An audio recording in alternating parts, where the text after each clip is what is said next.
सोचिए एक दिन ऐसा है जब छोटी सी इन्फेक्शन भी ठीक ना हो सके, एक साधारण एंटीबायोटिक भी काम करना बंद कर दे। दुनिया के डॉक्टर्स आज इसी प्रॉब्लम से लड़ रहे हैं जिसे कहा जाता है एंटी माइक्रोबियल रेजिस्टेंस यानी एएमआर। डब्ल्यूएचओ के अनुसार अगर इसे रोका नहीं गया तो आने वाले समय में एएमआर कैंसर से भी ज्यादा मौतों का कारण बन सकता है। तो आखिर एंटीबायोटिक्स काम करना बंद क्यों कर देती है? आज के वीडियो में हम इसी को आसान भाषा में समझेंगे। Hello everyone, welcome to my YouTube channel mat talk with us. Anti microbial resistance को समझने से पहले आपको माइक्रोबियल और एंटी माइक्रोबियल के टर्म को समझना होगा। माइक्रोबियल वो ऑर्गेनिज्म जो रिस्पॉन्सिबल होते हैं हमारे बीमारियों का, जैसे फंगस, वायरस, बैक्टीरिया, पैरासाइट्स। तो जब हमें इनमें से किसी भी माइक्रोबियल का अटैक होता है तो हम बीमार हो जाते हैं। तो हम इसके ग्रोथ को रोकने या किल करने के लिए जो ड्रग का यूज करते हैं उसे माइक्रोबी एंटी माइक्रोबियल कहते हैं। चलो एक सिंपल एग्जांपल लेते हैं। मान लो हमें बैक्टीरिया से इन्फेक्शन होता है और हमें निमोनिया या टाइफाइड या टीबी हो जाती है।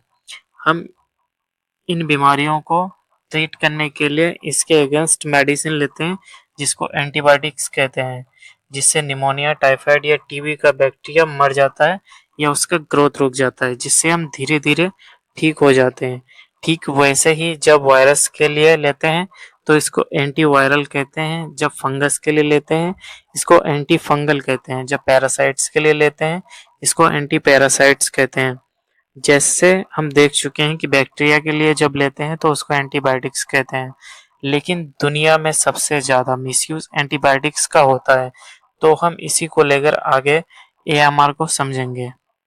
कुछ एंटीबायोटिक्स बैक्टीरिया की सेल वॉल को तोड़ देती है, कुछ एंटीबायोटिक्स बैक्टीरिया की प्रोटीन बनाने की प्रोसेस रोक देती है, कुछ एंटीबायोटिक्स बैक्टीरिया के डीएनए रेप्लिकेशंस को ब्लॉक कर देती है। इस तरह बैक्टीरिया मर जाते हैं और इन्फेक्शन ठीक हो जाता है। तो अब आप सोच रहे होंगे कि एंटीबायोटिक्स से तो बैक्टीरिया मर गया या पूरी तरह से ग्रोथ रोक दिया गया, तो फिर रेजिस्टेंस कैसे डेवलप हुआ? तो चलो इसे समझते हैं। मान लीजिए किसी व्यक्ति को इन्फेक्शन हुआ और उसने एंटीबायोटिक्स लेना शुरू किया, लेकिन 2 या 3 दिन बाद उसने ठीक लगने लगा, तो उसने एंटीबायोटिक्स लेना बंद कर दिया। लेकिन बैक्टीरिया अभी पूरी तरह किल नहीं हुआ था। इस केस में कुछ बैक्टीरिया बच जाते हैं जो कि अभी भी जिंदा है।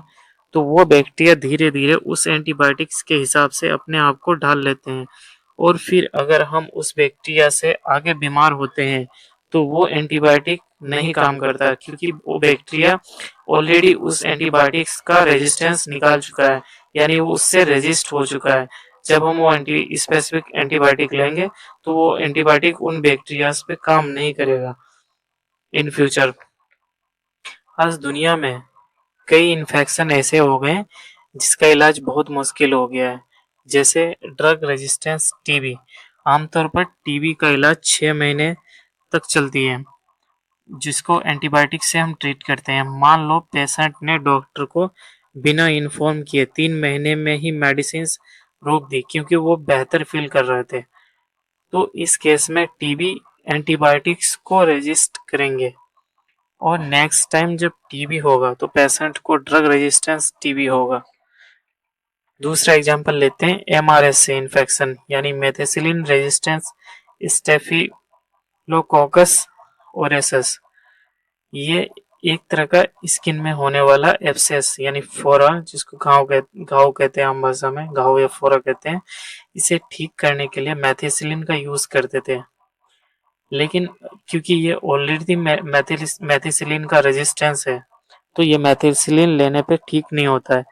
तो इस केस में डॉक्टर को फिर हाई एंटीबायोटिक रिकमेंड करनी पड़ती है, लाइक डॉक्सीसाइक्लिन, क्लिंडामाइसिन, मिनोसाइक्लिन आदि। अगर ये मेथिसिलिन आपको ब्लड स्टम में इन्फेक्शन करती है तो आपको उस केस में वेनोमाइसिन या लाइनजोलिड डॉक्टर प्रिस्क्राइब करते हैं। तीसरा एग्जांपल लेते हैं ड्रग रेजिस्टेंस टाइफाइड का। आपने देखा होगा कि आपको या आपके परिवार के किसी को टाइफाइड हुआ था। पहले तो 7 से 12 दिन में कंप्लीट रिकवरी हो जाता था, लेकिन बाद में जब उसी पेशेंट को टाइफाइड होता है तो महीनों मेडिसिन चलती है और सेम मेडिसिन जो आपने पहले यूज किया है अब की बार वो पेशेंट को मेडिसिन देने पे ठीक नहीं होती है। यानी उस पेशेंट को स्पेसिफिक ड्रग रेजिस्टेंस टाइफाइड हुआ है, क्योंकि पहले उन्होंने मेडिसिन के टर्म को पूरा नहीं किया होगा। अगर आपको डॉक्टर प्रिस्क्राइब करते हैं 7 डेज की मेडिसिन, ये एंटीबायोटिक 7 डेज लेनी है, तो आप अगर बेटर भी फील करें तो वो मेडिसिन 7 डेज ही लेनी है। अगर उससे कम लेते हैं तो वो मेडिसिन रेजिस्ट करती है,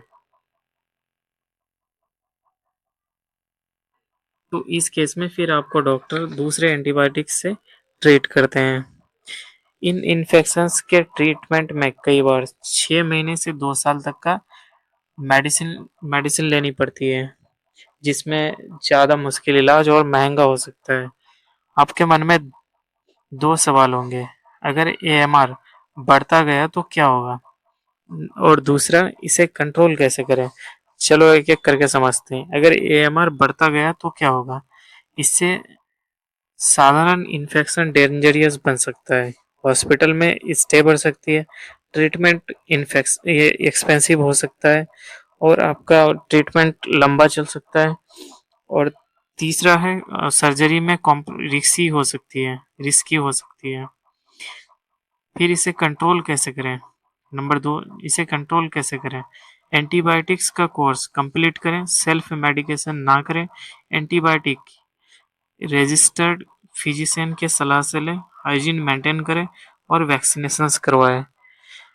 एंटीबायोटिक्स मॉडर्न मेडिसिन की सबसे बड़ी डिस्कवरीज में से एक है, लेकिन हम उनका गलत इस्तेमाल करते रहे तो भविष्य में प्री एंटीबायोटिक एरा में वापस जा सकते हैं या फिर हमें और ज़्यादा नुकसान झेलना पड़ सकता है।